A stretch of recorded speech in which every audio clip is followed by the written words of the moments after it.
अगर चांद पृथ्वी से बड़ा हो जाए तो क्या होगा?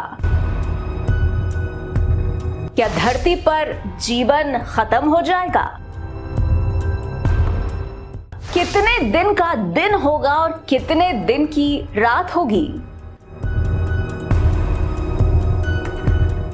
पृथ्वी हमारा घर है जिस पर हम सभी अपना जीवन गुजारते हैं और पृथ्वी पर 24 घंटे में एक बार दिन और एक बार रात होती है।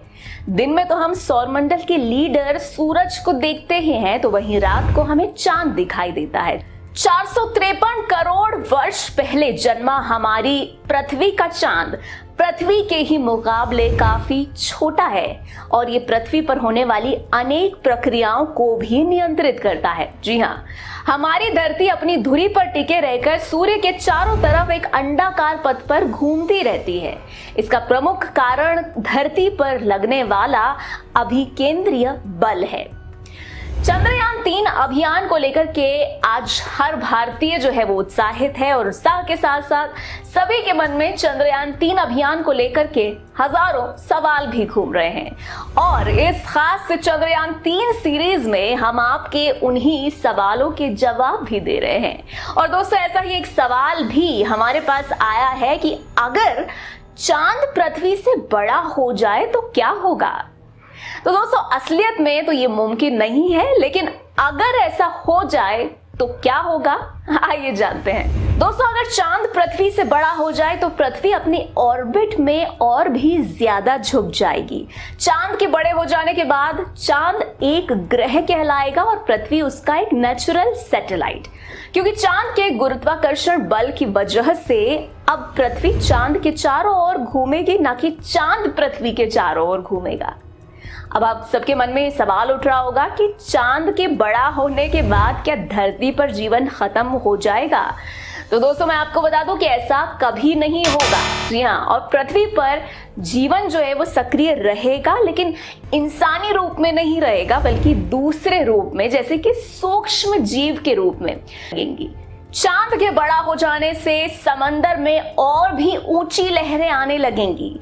समंदर में लहरें चांद के गुरुत्वाकर्षण बल की वजह से और मदद से ही आती हैं। और जब चांद का गुरुत्वाकर्षण बल बढ़ेगा तो गौरतलब है कि लहरों का जो साइज है वो भी बढ़ जाएगा। चांद पृथ्वी के चारों ओर घूमता है, पर वो अपने एक्सिस में रोटेट नहीं करता और इसी की वजह से हम चांद का दूसरा हिस्सा कभी नहीं देख पाते। लेकिन अगर चांद धरती से बड़ा हो जाएगा तो पृथ्वी अपने एक्सिस पर नहीं घूमेगी, जिसकी वजह से एक दिन का समय घट जाएगा और इसी की वजह से हमारा जो डे है, वीक है, मंथ्स हैं और ईयर्स हैं, ये सब गड़बड़ा जाएंगे। उसके बाद एक दिन 30 दिन के बराबर होगा और 15 दिन सूरज निकलेगा और 15 दिन निकलेगा चांद, जिसकी वजह से धरती के सारे पेड़ पौधे नष्ट हो जाएंगे, क्योंकि पेड़ पौधों को चाहिए होता है फोटोसिंथेसिस। सूरज की किरणों की जरूरत भी होती है और उनमें इतनी क्षमता नहीं होती कि वो 15 दिन बिना फोटोसिंथेसिस के जीवित रह पाएं। साथ ही चांद के बड़ा होने के कारण जो सीजन्स हैं वो डगमगा जाएंगे। पेड़ पौधे नहीं होंगे, इसके कारण पृथ्वी पर ऑक्सीजन का जो लेवल है वो घटने लग जाएगा, जिसकी वजह से इंसान का अंत होने लगेगा। लेकिन कुछ सूक्ष्म जीव जो होंगे बस वही जीवित रह पाएंगे। चंद्रमा सूरज से 2.6 लाख गुना छोटा है, लेकिन सूरज की तुलना में धरती से 380 गुना ज्यादा नजदीक है। इसीलिए चंद्रमा की समुद्रों में ज्वार बनाने की जो क्षमता है सूरज की तुलना में 2.17 गुना अधिक है। अब आप जरा सोचिए कि हमारी धरती से इतना छोटा होते हुए भी चंद्रमा समुद्रों में इतने शक्तिशाली ज्वार का निर्माण कर सकता है। दोस्तों, हम जानते हैं कि पृथ्वी चांद के गुरुत्वाकर्षण बल से प्रभावित होता है और पृथ्वी के गुरुत्वाकर्षण बल से चांद प्रभावित होता है।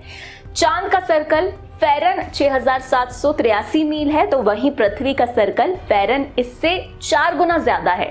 अगर चांद अपने साइज से बड़ा होने लगेगा तो पृथ्वी में अनेक बदलाव हो जाएंगे। हम सब जानते हैं कि पृथ्वी सूरज का चक्कर अपने ऑर्बिट में रह करके लगाती है, लेकिन पृथ्वी अपने ऑर्बिटर में 24.5 डिग्री तक झुकी हुई है और इसका जो मेन कारण है वो चांद है। तो दोस्तों, अगर आपका भी कोई सवाल है तो हमें कमेंट बॉक्स में कमेंट करके जरूर बताइएगा। हम अपने वीडियो के माध्यम से आपके सवाल का जवाब देने का प्रयास जरूर करेंगे। चंद्रयान 3 पर आगे भी और भी अपडेट्स आती रहेंगी। इसके लिए अपडेटेड रहने के लिए आप हमारे चैनल को जरूर सब्सक्राइब कर लीजिएगा, साथ ही बेल नोटिफिकेशन ऑन जरूर कर लीजिएगा। तो दोस्तों, जल्द ही मिलेंगे ऐसी और भी इंफॉर्मेटिव वीडियोस के साथ। तब तक के लिए दीजिए इजाजत। Be happy, bye bye.